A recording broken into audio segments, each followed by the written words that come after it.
Hi there, and welcome this morning to our webinar session as well. We will be starting in just a few moments as well. We're just going to let everyone get that opportunity just to join into the session, but we'll be starting shortly as well. So thank you.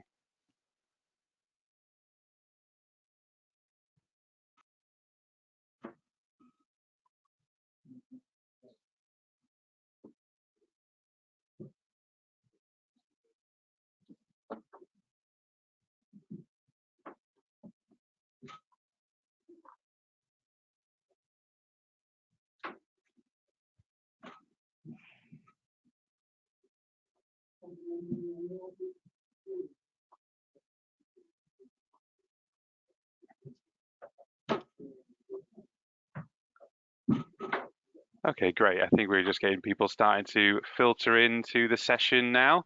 So what we'll do is we'll get underway.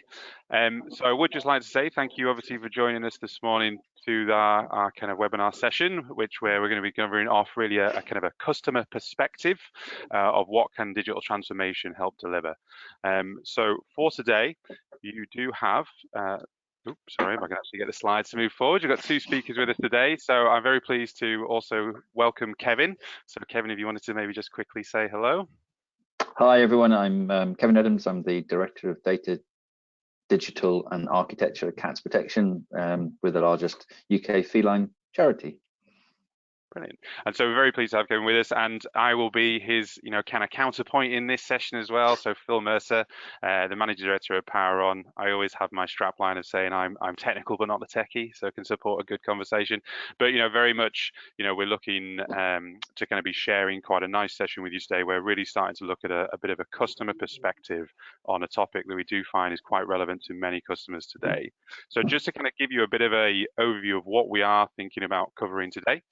What we will be covering today. So this is essentially an interactive Q&A between myself and Kevin, where really what we're going to be looking to do is explore a little bit of Cat's experience and the perspectives that Kevin and his team has taken in terms of how they've embraced elements of transformation within the business and how they look forwards in terms of what those kind of changes will mean for them and the kind of the focus points that kind of really brings home.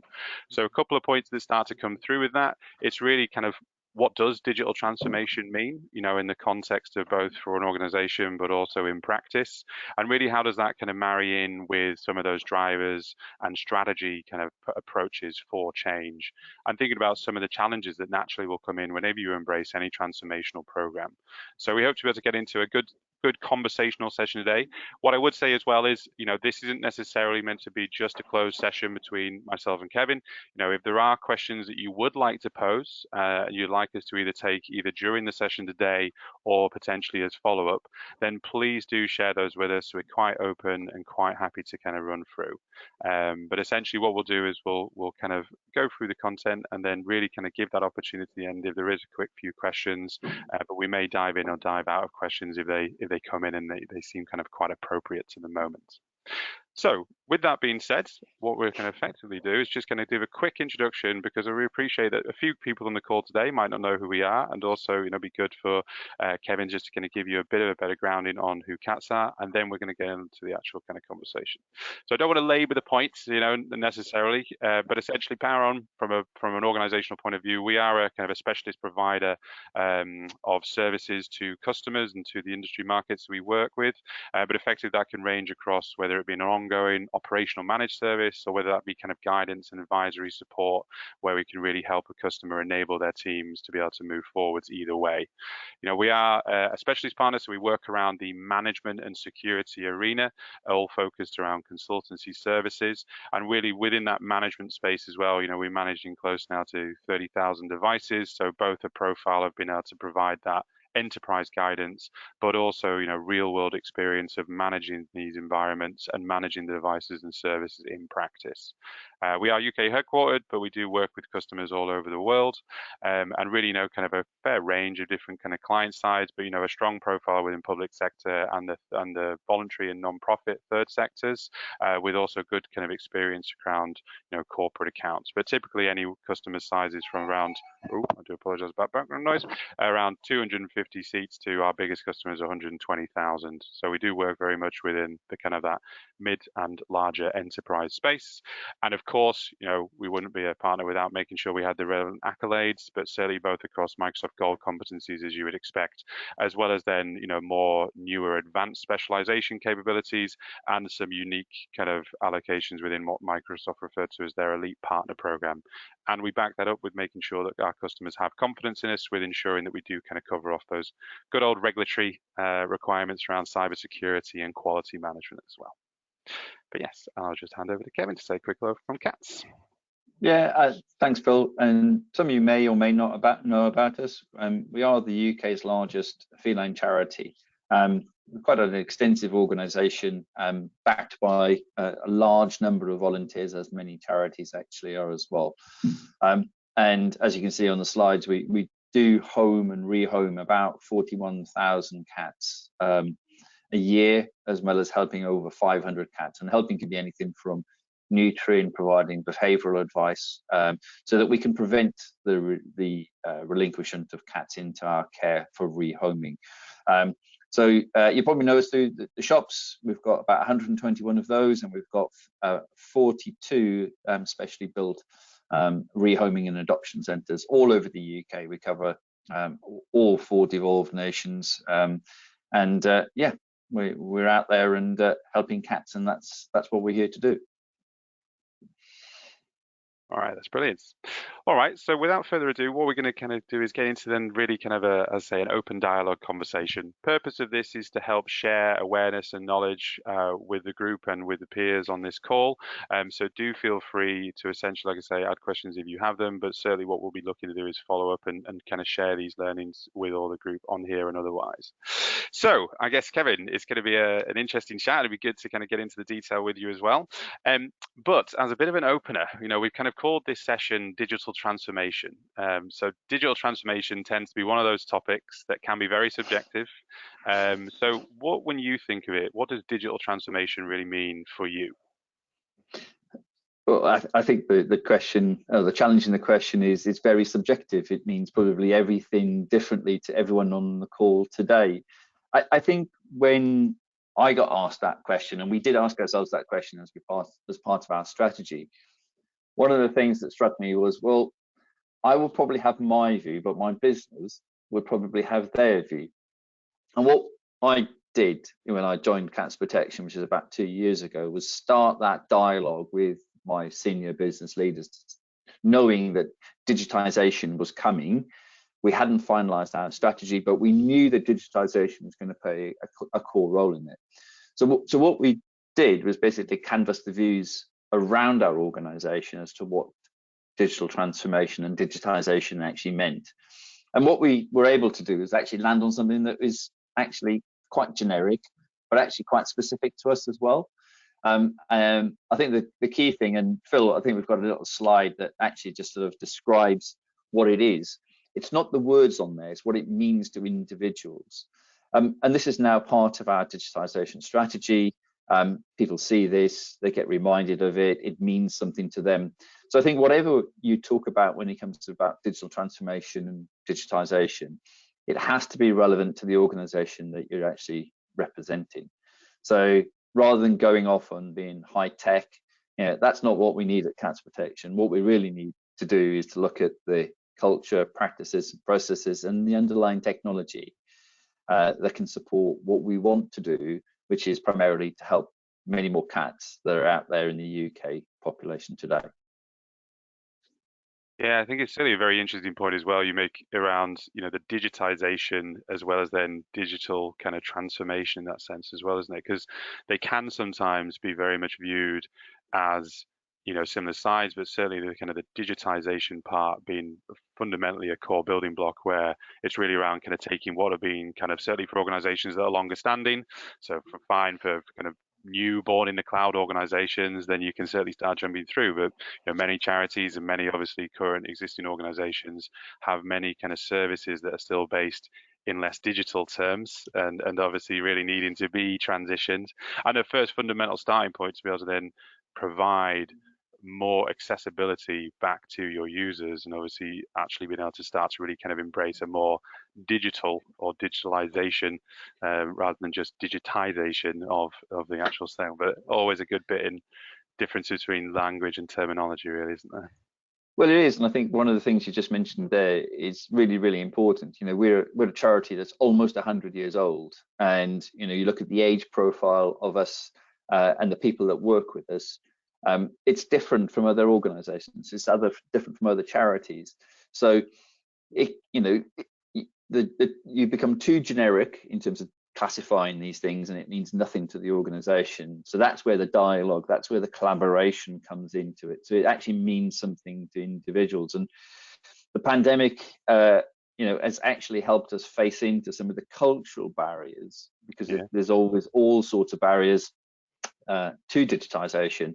But that's really, really helped unravel some of those barriers quite quickly, because of the pace of change in moving from being a hands-on organization, where, as you mentioned, lots of things were being done manually. Data was collected on paper, and therefore very difficult for us to gain access to. And the pandemic changed much of that overnight. We, like many organizations, left our offices within a week. And in our case, we actually haven't got back yet. Yeah, I think it's a very good point, and I think it is interesting, isn't it, that certainly the agenda's been here for a while, but the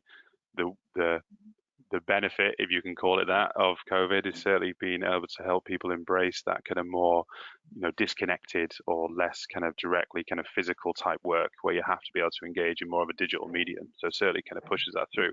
I suppose that's an interesting point then to kind of think about, we did think of it starting at the beginning, and if you did have a trigger point that really kind of pushed you to drive transformation within CATS, what would you say that it was? What was kind of leading that way?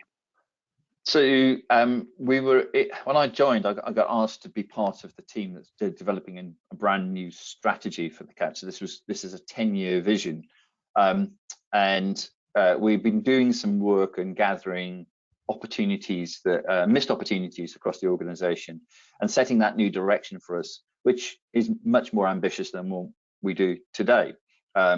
So, give you an idea of a scale, we currently reach about 2 million cat owners a year through the services that we offer. We know that there's an unmet need of around 10 to 11 million. So the scale of change that we had to go through to try and address that unmet need was quite significant. Yeah.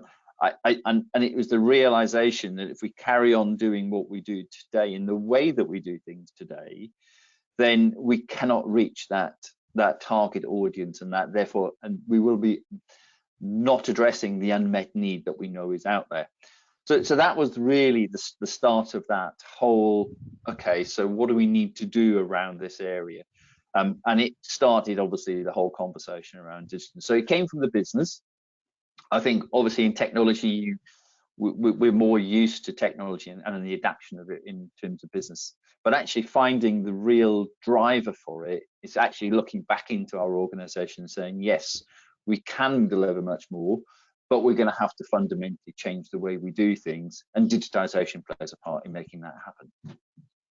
Yeah, and I think you kind of raised a really, really important point there, of course, around facing back into the business, right? Because like anything, technology enables change. It shouldn't necessarily drive it. It needs to be something that what helps really the organization move forwards, and how that kind of comes about. I suppose, interestingly, to that point, when you think about it in terms of, the drivers, and then kind of what led you to start to push that forwards, and how you went about it, when you set about putting those foundations for your strategy together, what were those kind of challenges or goals that you had in mind, and how did you kind of tie those back to some of the points you just made? So again, I'd say a lot of what we've done is through collaboration. We are an enabler function. If we were in a technology strategy, if we were in a technology organization, I'd say the technology may be leading the strategy, but actually we're here to enable that strategy to become reality. So we went back to a number of those core principles that understand, well, what are the barriers? So went back to our charity risk register to say, well, okay, so what are the risks that are actually on there today that are subsequently become even bigger barriers as we start to move forward? And quite simply, we come back to getting down to a number of small foundational entities that really do set the scene, that actually without doing these, you cannot achieve the growth and the impact that you want to as an organization. So one of the areas that we started to focus on was, and as you can imagine, our organization is made up of lots of volunteers. We've got actively, we've got about 11,000. Like all organizations, it flexes up and down. The security needs of those people, in comparison with those that are in, say, centralized functions, becomes really, really difficult for us to manage. So they're not staff, so we can't tell them what to do. What we are working through is working collaboratively with them so we can help them achieve and do the services that we set out to do. So we started to look at some of these foundational challenges that have been in the organization for some time and start to then say, well, okay, so what do we need to do from a technology perspective to start to overcome some of these significant barriers? And security became one of those big topic items. Obviously, as the pandemic hit as well, we saw a number of other charities and other organizations being hit with cyber attacks, ransomware attacks, the loss of data. You know, the ICO have been quite busy throughout the last 18 months with an increased pressure on organizations. And charities, I have to say, in my experience, you know, are often thought of that, oh, well, nobody's going to attack them because they're charities, because they're doing good. Actually, we're a bit of a weak spot in the whole sector. So we started to look at security and what it meant for us, not just simply from a technology perspective. That's really, really important, but what do we need to do around the culture, our security stance as an organization, what our practices, what our policies and our processes. And that then itself became a whole foundational component of which technology change is going to be, is only one element of what we're doing. So we went back to some of those things that were already there, those assets that are already there now, charity, and started to look at them in a slightly different way. And that helped us then build, as I say, that foundational security understanding that we've started to build now capabilities on, which we're going to talk a little bit about further on in this conversation, I think. Yeah, well, 100%. I think it's a very interesting thing that you say in terms of how do you try and start, because you know there are many routes that you could take to deliver transformational objectives, and obviously there's always kind of natural inhibitors to change. You know, I think, you know, typically the biggest inhibitor to change is time. You know, and obviously then you start to go to money, and then you start to go to other moving parts as well around engagement, sponsorship, and a range of other things that can naturally start to kind of form. You know, you certainly mentioned there, you know, some pretty crucial ones. I think, you know, the mainstream nature now of elements such as ransomware and cyber attacks, and how they are targeting more, you know, kind of not these necessarily big, massive organizations where you see the pieces in the press. If anything, they actually get targeted less than the small entities, because the small entities are easier to get through to. Certainly anyone with a kind of a public facing kind of view or visible brand is, again, a relatively say horrible thing, good target in the context of it, because, you know, naturally speaking, the barriers are potentially less, but the visibility and impact is pretty damn high. So it's certainly something that can, you know, kind of come from that. I guess when you thought to it, oh, sorry, you had a potential. No, I was just going to say, I think because charities tend to have smaller budgets on the whole than many organizations, the priority of it in the day-to-day activities for typically the technical staff that providing the firewall protection, making sure the patching, making sure the devices are all up to the latest specification. With so many other conflicting demands, it becomes a constant battle. And of course, the cyber criminals are not sitting back on their laurels going, oh great, we've made some money over here. They're always looking, they're always probing. So keeping on top of it is a real challenge for any organization, but I think in the third sector in particular, it's definitely something that is risen up the priority list over recent times. No, that certainly makes sense. It's an interesting one, isn't it? Because I think when we talk around, again, digital transformation and the whole digitization of services, a lot of the times, certainly the buzzwords can come in and the marketing brand around artificial intelligence and let's bring and automate every single moving part. But I guess it's, like you say, what can sometimes be not necessarily as visibly recognized, but is a pretty crucial part in any kind of transformational program is the foundation, right?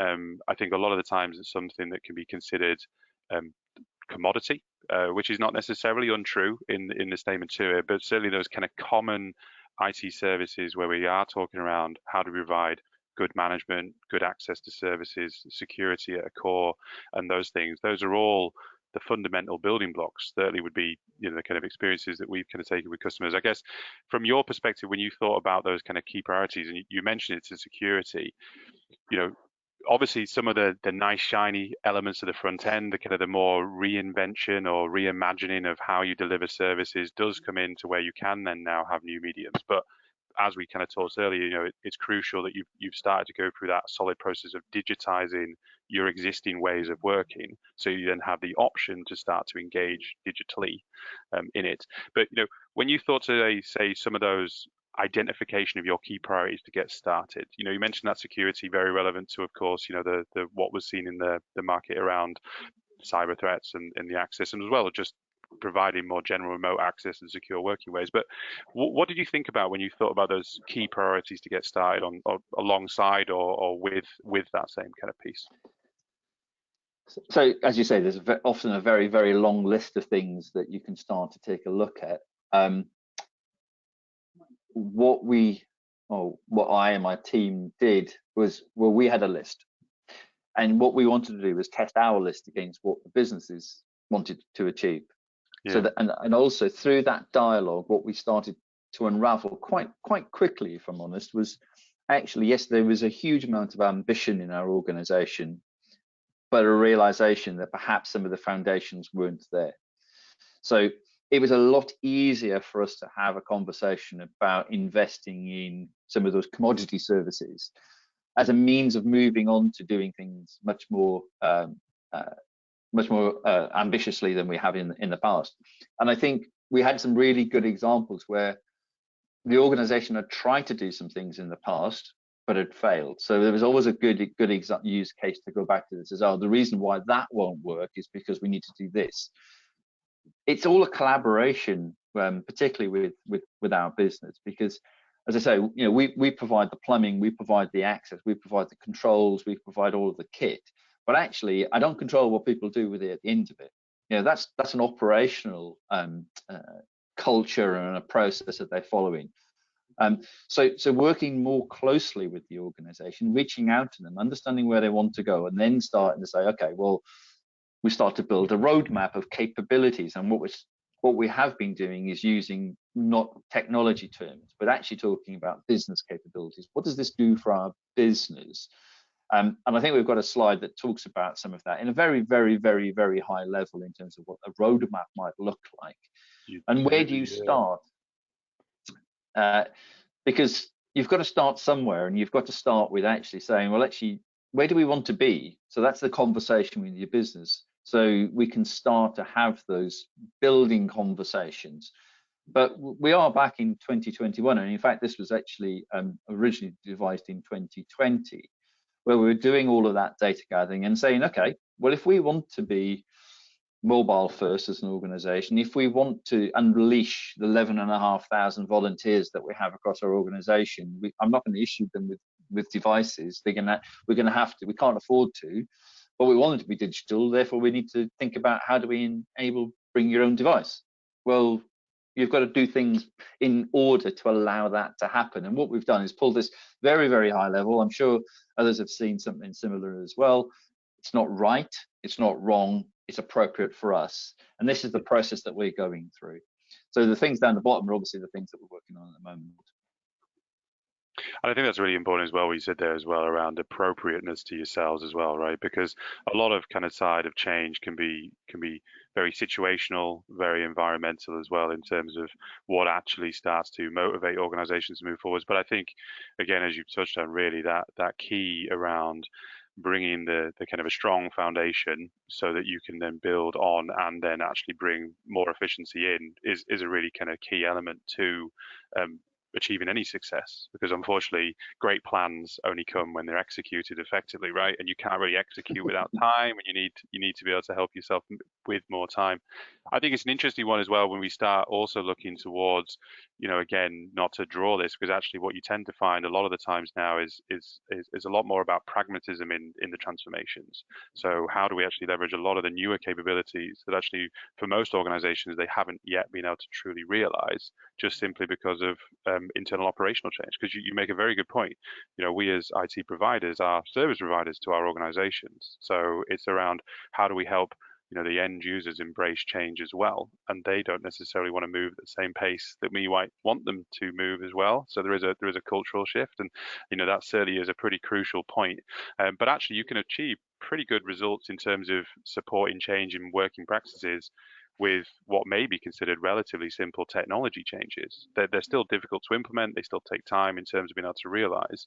But some of the, say, shinier kind of shiny object syndrome, we sometimes refer it to, but certainly some of the really nice kind of end digital engagement, that tends to be for mostly new ways of working. We've tended to see more so than not. But they bring some pretty interesting options around how you can engage. But I think sometimes there can be a perception that AI and automation and stuff is digital transformation. In truth, that's more around how you start to digitize your services, but actually going through digital transformation, or digitally engage, I should say, is probably a more appropriate term. But certainly as you start to engage, I think it's important that we kind of set those foundations strong, because that's still the core of your operations. It's still the core of the kind of the services. So just kind of touching a little bit more on that security, and as you say, there are so many different parts, and as you can see, as for those listening in as well, like you certainly, from CATS, it's a broad transformation program that you are going through, but being a little, kind of focused around where we're kind of collaborating and the work we're collaborating on around that kind of modernizing your IT management and security with you across your kind of client device lifecycle. You've touched on some of it already, to be honest, but what if you think about that kind of bringing that modernization? So you've got some of the elements there around your MDM, your endpoint management side, elements around role-based controls and security evolutions and stuff. That modernization, or digital transformation, we will, around your IT management and security. What were those kind of key benefits and problems that you were solving or looking to solve that made that kind of a key priority? So I think I said previously, we've had security as a risk in this organization. We're not massive. A significant ICO fine would pretty much could destroy us as a charity, and it would be really, really disappointing, and also I think disheartening for many people if that ever happened to a charity of our nature. So we've always had that in there, but what we really hadn't done is build that foundational view as to what is it that we need to do to move us forward. So that's where this review came up. That's where other things started to come into the mix. And we started to look collaboratively with other people around how do we start to develop a sort of a framework for Cyber Essentials Plus. And actually there was some, you look at it and you go, yeah, we do that, but we don't do that consistently. And it's the word consistently that I've been using a lot with my organization. So we do it, but are we doing it in a timely fashion? And are we doing it consistently across our estate? And what we started to realize was that we don't have the bandwidth. We don't have the ongoing priorities. We are a small IT team. And it's very, very easy for us to get distracted. And I don't mean that in a negative way, because it's all good stuff for the organization, because it's all trying to move us forward. But sometimes, our focus on the things that are really, really important wane. They do in every service-based organization, unless you have the right level of disciplines and you have the tools. And all of that takes time and money to put into practice. And what we've felt that we could do is we could leapfrog some of that quite quickly. Yeah. And that's where we started to look into the market to say, well, actually, do we need to do this? Is this core to us? Is this providing a value add service, or is it I think using your words, Phil, is it a commodity service that I can buy, and therefore I have faith and confidence that the work is being undertaken in the way that it should do on a consistent basis? And I keep using that word because that's the word that is really, really important. Because they say we didn't do it, but what we weren't doing it is we weren't doing it consistently. And that's what, as we know, cyber criminals and those are the people who want to steal the things that are actually precious to us. That's what they do. They exploit that. They exploit the fact that it isn't top of somebody's priority that particular day. Yeah, and I think it's absolutely as well. It's that consistency or confidence around how, bulletproof is that in that kind of context and other moving parts. I think it's also quite an interesting point as well you raise around, the types of services, because certainly, if we look or some of the elements that I've certainly kind of been involved with strategic kind of direction sides, when you think around how to facilitate the delivery of a service, the commonality of it can be quite a factor. The more common a service is, the higher likelihood that actually a vendor partner type structure can provide you quite an efficient delivery motion for it. And that can go across many different parts: supply chain elements, digital product side services, providing a resourcing and support type service as well.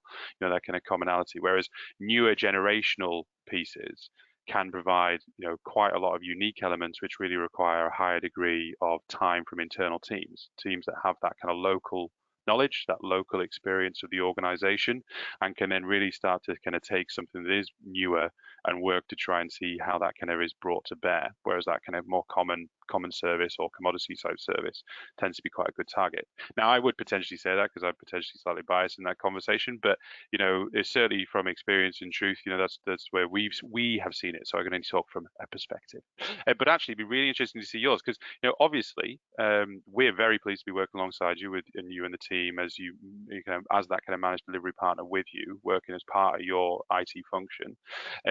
But as with all tasks, there are many ways that you can achieve those desired outcomes. So what was it for you particularly that kind of, and you touched on it, but what was it made that collaborating with a partner for an ongoing service that kind of right choice?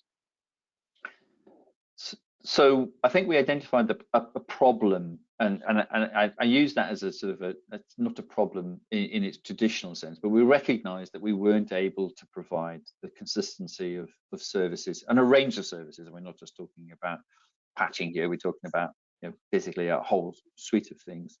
We weren't able to do them in a consistent fashion.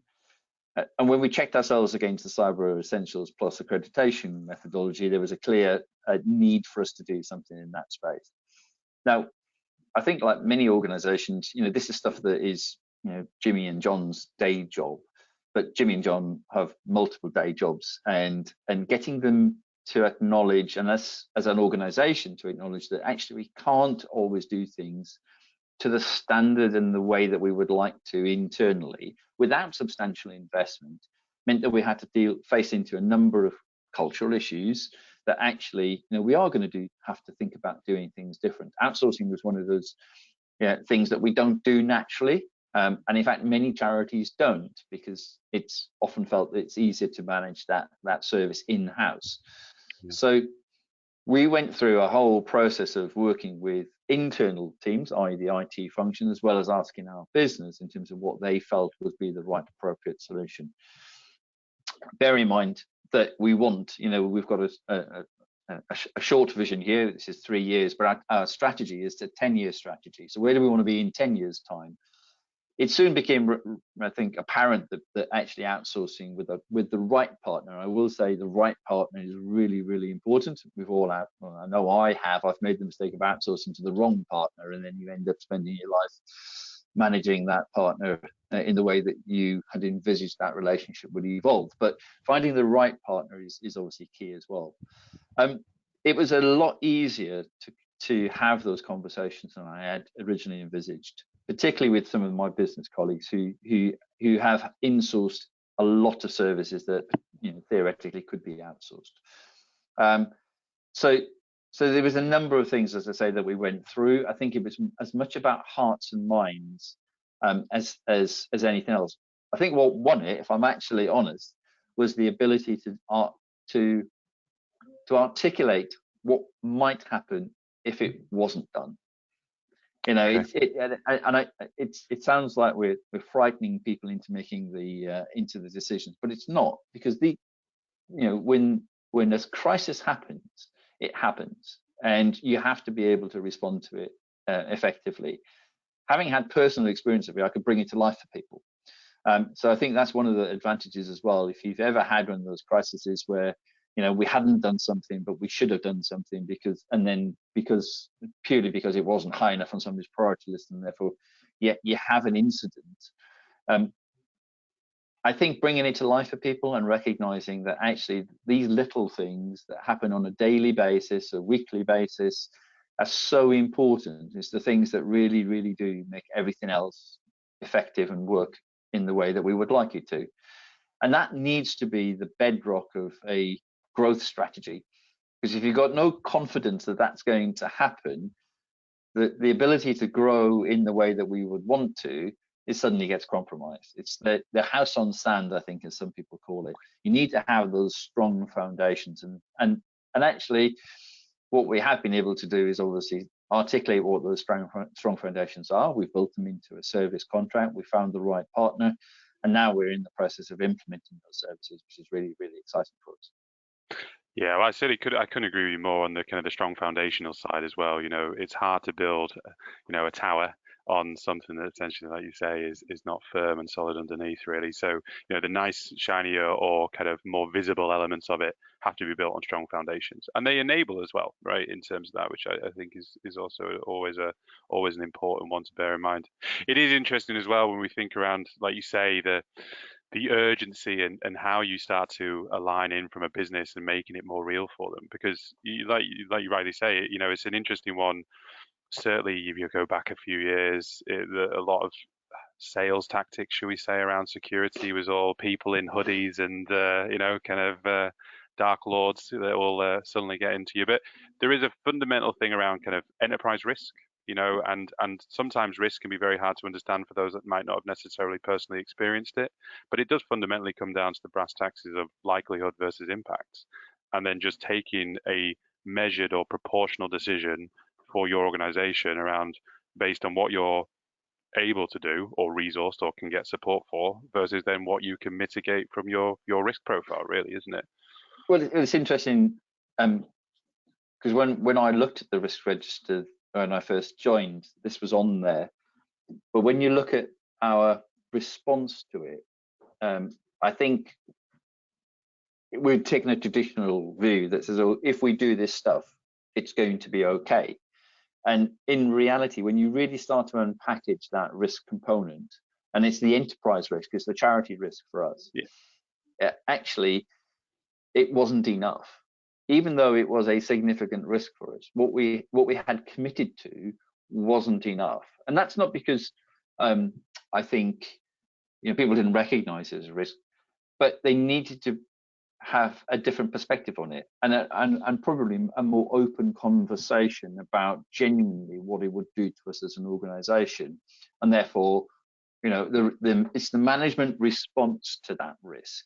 That's the thing that actually is the thing that's going to mitigate it. That's the thing that's going to have an impact on its likelihood or its impact on the organization. So it's being honest with ourselves that actually the things that we had done wouldn't put us in a position where that risk would be mitigated to a point where we could almost not worry about it.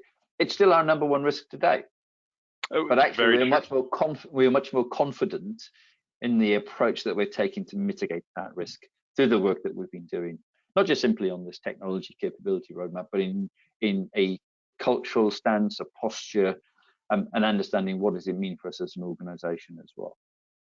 Yeah, I think you're absolutely right as well, in the sense that, just because we worked on mitigating a risk, that doesn't mean you can remove a risk. And certainly some things, it's just more about planning for when it will happen and how you can really kind of lessen that impact rather than whether it will happen in some respects, which is sometimes, taking the negative mindset to it, but it at least means you're prepared and you have that kind of visibility.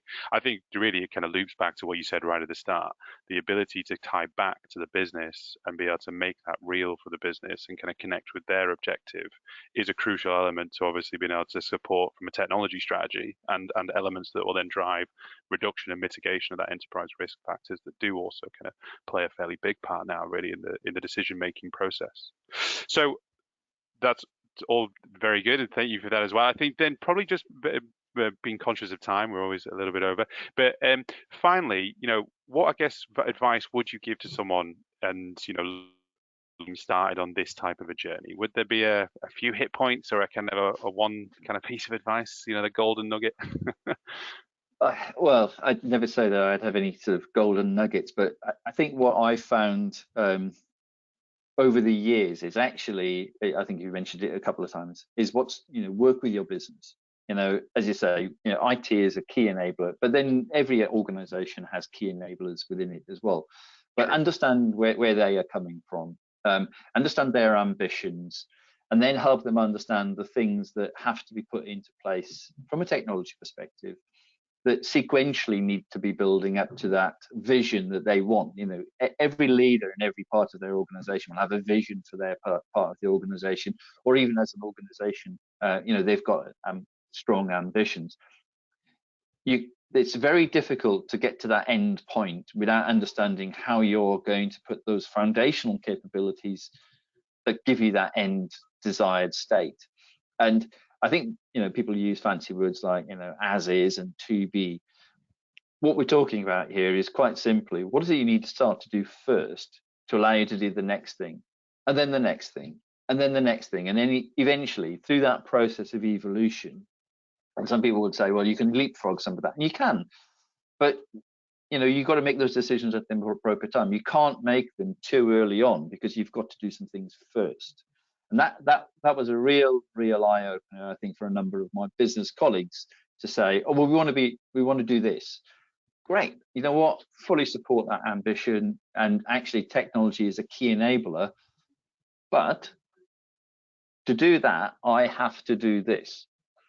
That takes this amount of time. And that's not just technology, that's people change, that's processes. So let's keep that vision and direction of travel where we want to go. But let's also recognize that actually there are some things that need to be put into place right now to make that a reality. And some of these, as you know, span across multiple visions and aspirations. And that's why they become foundational. They're not just unique to one particular directorate or part of the organization. So I think for me, what I've consistently done, and I think it is the golden nugget, which is keep having those open and honest dialogues with your senior business colleagues across your organization to say, yeah, I get where you want to go and I'm really behind it, but you also need to understand that to allow that to happen, we've got to do this, and that takes investment. So let's work together in creating the investment profile that needs to support that, because by doing that, I can give you what you want. And those are really, really valuable conversations in my time across multiple organizations, never mind about cat protection. No, I would totally agree and resonate with you very much so, in terms of that kind of context around, you've got to be able to put in some good structural parts first. Anything that fundamentally can help your team be more available, and available might be the wrong word, but certainly kind of be able to provide them from not having to fight fires is the obvious kind of age-old kind of adage in that sense, right? But then enabling that kind of time to be able to spend more on the business, but really kind of then trying to make that much more real for the organizations. And I think perspectives are really important. We as technology providers can be quite biased to the technology and the understanding that we mutually have in terms of how things work and how things tick, but the businesses don't necessarily share that kind of understanding. So it's really around trying to bring it back into something that is something they can understand, they can kind of either get hold of, or they can feel a little bit more tangibly aware too. But kind of connecting dots, right? So like you say, these are the kind of dependencies. I think we absolutely agree. Let's move towards it. So let's not say it's not possible, but it's certainly something where it requires a focus and an attention and a pathway to get us there, rather than necessarily trying to jump straight to the goal point, as it were. And Phil, I think one of the things is there's no way that this slide would ever be put in front of one of my business colleagues. You know, this is one for us, as you say, techies, but not, I don't do the techie bit, right? Yeah. But it means something to us. So, you know, all of these have ones that are related to meaning something in the language that my business colleagues would understand. So, as you say, in the top line about mobile management, for example, you know, we've got regional fundraising as a big activity done a lot by volunteers.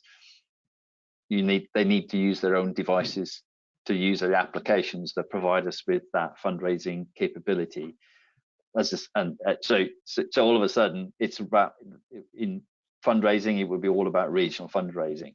In volunteering, it would be all about connected to the charity in multiple different ways. And so as I say, you know, there's use cases or visions that are associated with that mean something to my business colleagues rather than the technology that underpins it in the way that I've described it here.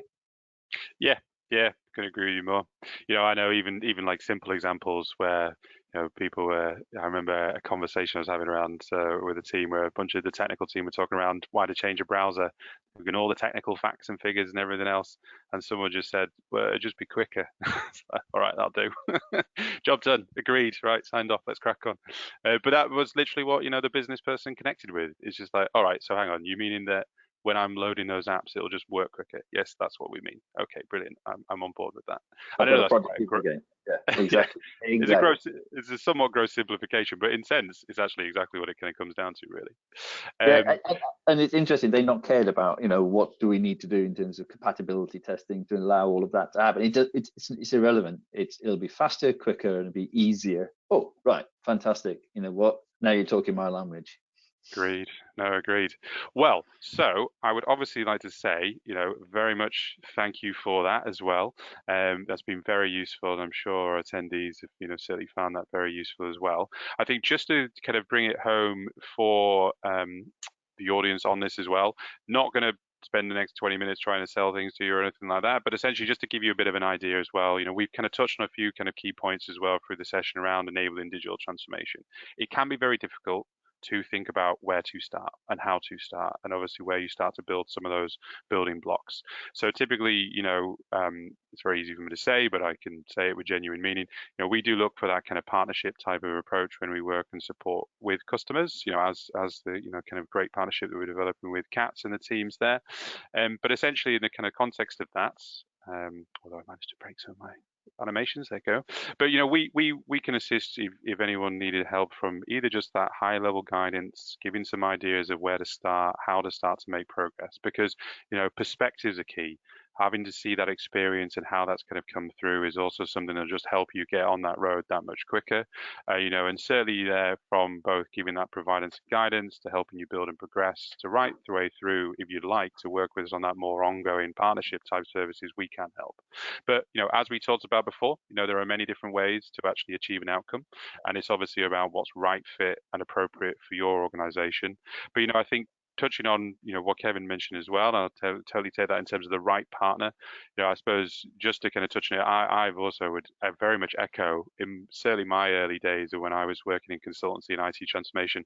Most of that was about insourcing from not very nice outsourcing arrangements, and I certainly have a very pet peeve as a traditional outsourcers and how their contractual and commercial and everything else tends to work and how it's geared.